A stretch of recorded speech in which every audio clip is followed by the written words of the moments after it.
안녕하세요. 민동필입니다. TV 똥덩이 이제부터 이제 본격적으로 뭐 앞에서 기억에 대한 이야기도 사실 공부와 관련이 있었고요. 또 지금부터 하는 이야기들이 모두 공부와 관련이 있습니다. 먼저 일단 광고부터 시작을 해야 되겠죠. 자, 이 프로그램은 밴쿠버 중앙일보와 이제 펀더드 제 회사가 함께 합작으로 해서 사람들 일반인들에게 이제 그 공부하는 방법이라든가 이런 이야기들을 전달하는 프로그램입니다. 자, 여기서 여러분들께서 이제 그 공부에 대한 거를 생각을 하시면은 보통 공부에 대한 거를 뭐 공부다라고 하면은 그냥 내가 책상 앞에 앉아서 하면 되는 것이라고 보통은 생각을 하시는 것 같아요. 그래서 뭐 부모님들도 그러시잖아요. 공부 같은 거 이야기 나오면 앉아서 공부해. 공부를 하는데 아이들 같은 경우 실제 공부하는 사람 같은 경우는 앉아 있으면은 이거 내가 뭘 어떻게 해야 되지? 라고 생각하는 경우가 상당히 많거든요. 그러면은 앉아 있다 하더라도 공부가 되지가 않습니다. 그렇죠? 예. 그래서 이 분위기를 조성하는 것도 상당히 중요하다는 겁니다. 네. 분위기를 조성하는 것도 상당히 중요하고 만약에 이제 공부를 어느 정도 해 가지고 내가 '아 이제는 나 혼자서 공부를 할 수 있어.'라고 한다면 사실 분위기는 상관이 없거든요. 아무리 시끄러운 뭐 영화관에 그 영화를 보면서도 거기서 옆에서 영화 볼 때 나는 공부하고 이게 가능해지거든요. 물론 내가 어떤 소리라든가 뭐는 아니면은 뭐 강의를 들어가면서 공부를 해야 되는데 옆에서 시끄러운 소리가 나면은 뭐 좀 이 뭐죠? 디스트랙트는 되겠죠. 방해는 받겠죠. 하지만 대부분 경우에는 그렇지가 않거든요. 공부를 스스로 할 수 있게 되면 옆에서 떠드는 소리가 있든 뭐를 하든 크게 이제 신경을 안 써도 됩니다. 그런데 문제는 뭐냐면은 공부를 한다라고 하는 것이 준비가 조금 안 돼 있고 또 공부를 하는 방법을 내가 완전히 익히지 못한 사람이 공부를 할 때는 환경이라든가 무엇을 어떻게 해야 되는지라든가 이런 방법이라든가 이런 것들이 상당히 중요하게 다가올 수밖에 없습니다. 그래서 시작이 굉장히 중요한데 문제는 이 시작이라고 하는 것을 그 누구도 그 공부하는 방법을 어떤 식으로 시작하고 어떻게 환경을 만들어서 해야 되고 이런 것들에 대한 이야기를 다루는 경우는 그렇게 많지가 않다는 거예요. 네, 물론 있기는 있습니다. 없다고는 얘기는 안 하겠는데 그런데 이제 제가 이번 공부 방법에 대한 모든 것을 이제 뭐 기억에 대한 것도 공부 방법의 하나의 일종이지만 사실 기억이라고 하는 것은 공부 방법, 공부를 해 가면서 내가 두뇌에 저장되는 정보에 대한 이야기이기 때문에 공부 방법하고는 이제 조금 차이가 있었죠. 그래서 일단은 이제 이 공부에 대한 모든 것, 이 시리즈를 어떻게 시작할 거냐면은 뭐 일단 기억에 대해서 시작을 했지만 본격적으로 이제 들어가기 시작하는데 이 내용을 어떻게 제가 잡을 거냐면은 일단 환경을 조성하는 방법이라든가 그리고 지금까지 사람들이 무엇을 어떤 식으로 공부를 해야 되고 공부를 할 때 무엇을 봐야 되고 이런 것들 공부 방법에 대한 이야기가 이제 좀 많이 나올 거예요. 그다음에 내가 이 스승을 선택할 때 그러니까 내가 배우고자 했을 때 이 나를 가르쳐 주는 사람을 선택을 할 때 어떤 사람을 내가 내 뭐 스승이라고 하기에는 뭐 너무 거창하고요.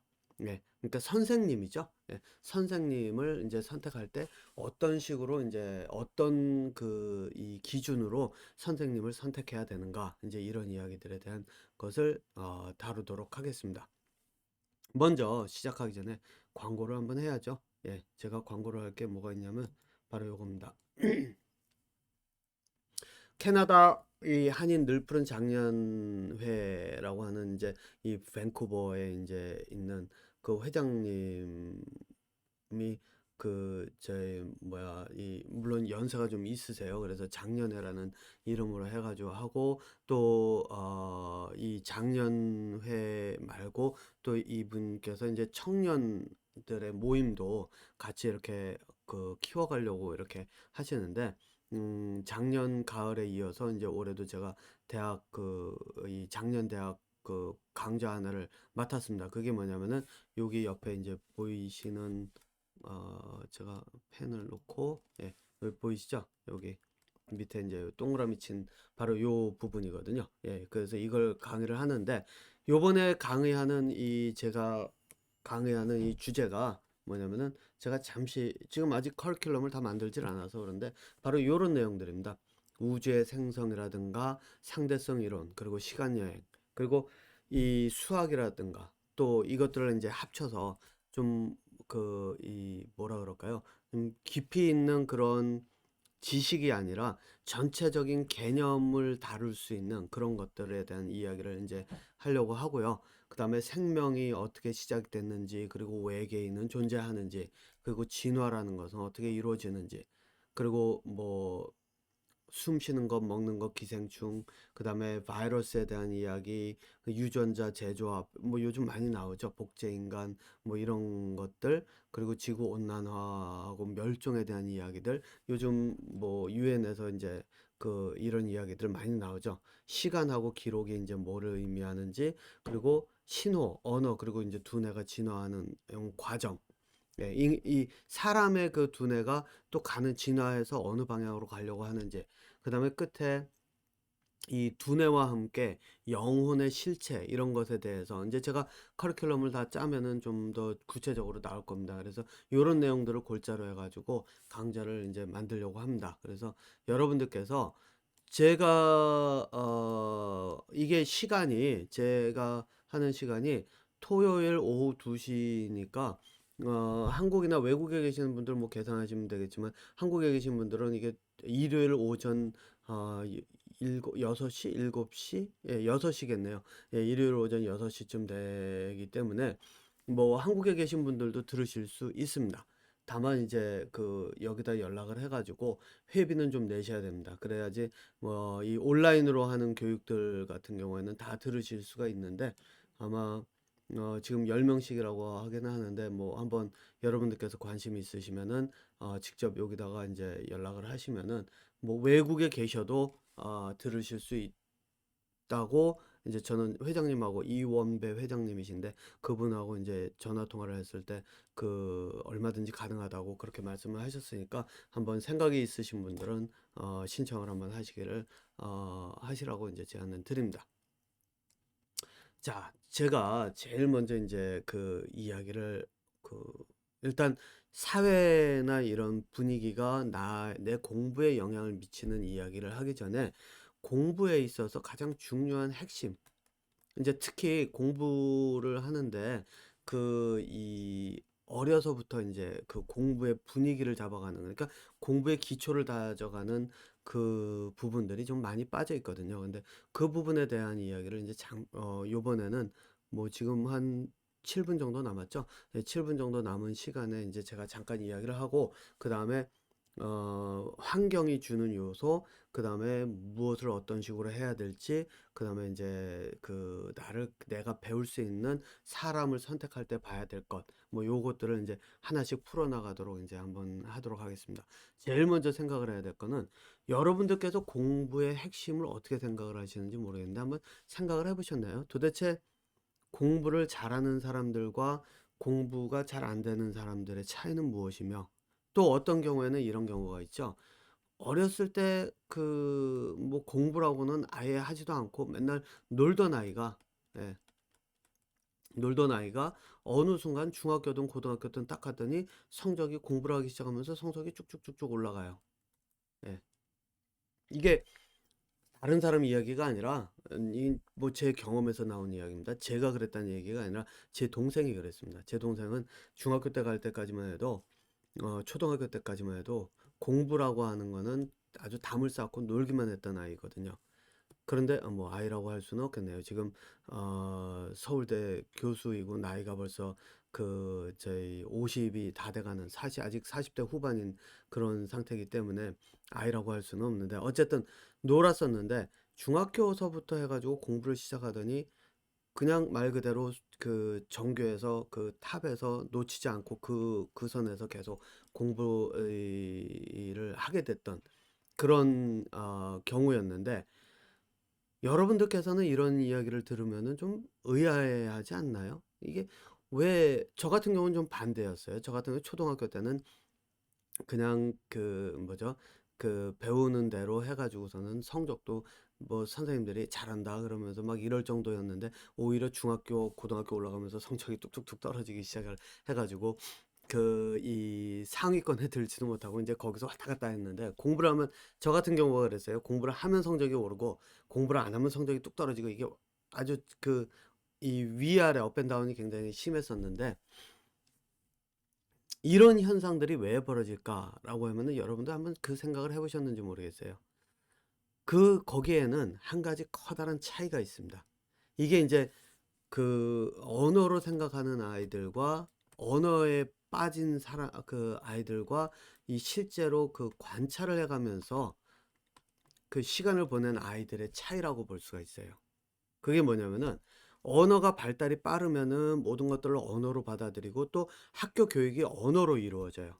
그러다 보니까 인제 어떤 일이 벌어지냐면은, 언어로 이야기하는 것들은 빠르게 받아들이는데, 시간이 흐르면서 뭐가 필요해지냐면은, 학교 공부라고 하는 거는 실제 여기 같은 경우는 이제 세컨더리 스쿨이죠. 예, 중학교. 물론 중학교가 코키틀람 같은 경우는 중학교, 고등학교가 나눠져 있고, 제 아이가 다니는 버나비는 이제 중고가 이제 합쳐진 학교인데, 어쨌든 나눠져 있든 어쨌든 이게 딱 보면은 초등학교 엘리멘터리에서 딱 중고등학교로 넘어가기 시작하면서 어떤 일이 벌어지냐면은, 여기서는 관찰이 굉장히 중요한 요소로 작용을 하게 됩니다. 왜냐? 문제를 볼 때 문제 하나하나를 분석을 해야 되고, 수학 문제 같은 경우는 여러분들 그 생각 해 보셨나요? 시험 문제가 이렇게 쭉 있는데 내가 딱 보고 '아 이거 봤던 거야.' 그러면은 문제를 풀 때 틀릴 경우가 좀 많아요. 예, 아마 여러분들 종종 이런 경험이 있으신 분들이 있을 거예요. 그게 뭐냐면은, 내가 공부를 쭉 해 가지고 수업 시간에 배운 거 이제 다 해 가지고 준비가 돼서 시험을 딱 봤더니 너무 쉬워요. 그래서 쭉쭉쭉쭉 다 풀었어요. 그러고 났더니 성적이 딱 나왔는데, 어이구 이건 뭐 생각했던 것보다 훨씬 밑으로 뚝 떨어진 거예요.